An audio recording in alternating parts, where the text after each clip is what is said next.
A hugely encouraging display. Yeah, that's probably a good way to describe it. It was an encouraging display. I thought it was a good game. Supporters got their money's worth, if you like. 2 penalties saved.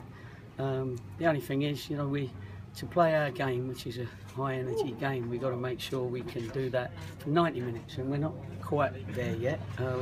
They tried, but obviously so did the Rovers lads. That's the nature of this time of the season. But we talked about not leaving any burning embers, and if you don't put the fire right out, then the fire can rage again. So we was a bit disappointed that we didn't snuff out that last burning ember to stop them feeling they was in the game, and that was the penalty. We earned it, but we didn't take it. So we've got to learn to take that, because wherever in this league, any team can take a chance right towards the end if there's only one goal in it, and all of a sudden you draw, and you can't rely on your goalkeeper all the time or the referee to not to give a penalty, and all of a sudden you've drawn 2-2. So that would have been disappointing. So I thought we deserved more. But listen, both teams have still got 2 weeks to go. We congratulate Bristol Rovers on their promotion. We went the other way, but I think we got a group that looks like they're pretty determined to follow the Rovers lads. We'll wait and see.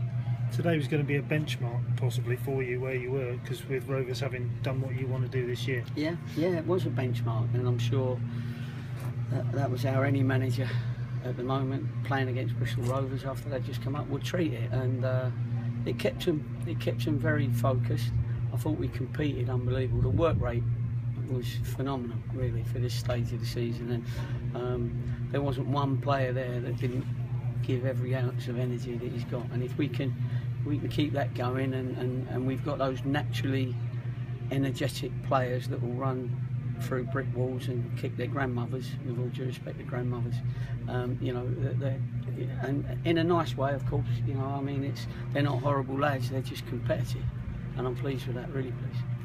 Billy Waters, obviously the star turn with his 2 goals. With his star turns, he's got a lot of turns, and he's 2 goals, and really whether he'd have been my pick for a penalty taker, I don't know, but I suppose he was the one that did well to get in there and got brought down, so I kept my fingers crossed in the hope that he'd stick it in the net, but he didn't. But they all rallied round and made sure that we still won the game.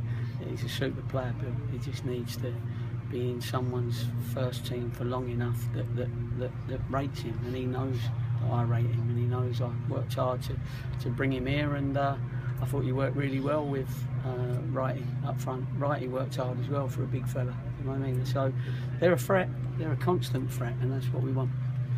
Because there have been thought that maybe you're a striker light, so has Billy Waters maybe showed that you're not? Yeah, I think he has. I think people thought we were wingers light, but don't tell me we're wingers light when I've got 2 fullbacks that play on the wing as much as they play as right and left back. They're 2 fantastic athletes, both of them, George and Jack. And I've always over the years kept an eye on them and thought, God, you get either of them running up and down the sides, you can then have an extra midfield player, and then you can have one in the hole like we did. And I thought Rowie did really well today. He showed what he can do. The problem we got, I keep putting good players in front of the board of directors, and they're having a little panic up. They don't want anyone to go. They want to sign everyone now. But anyway, it's good that we've shown our supporters and our board of directors and our own players that we've got a team.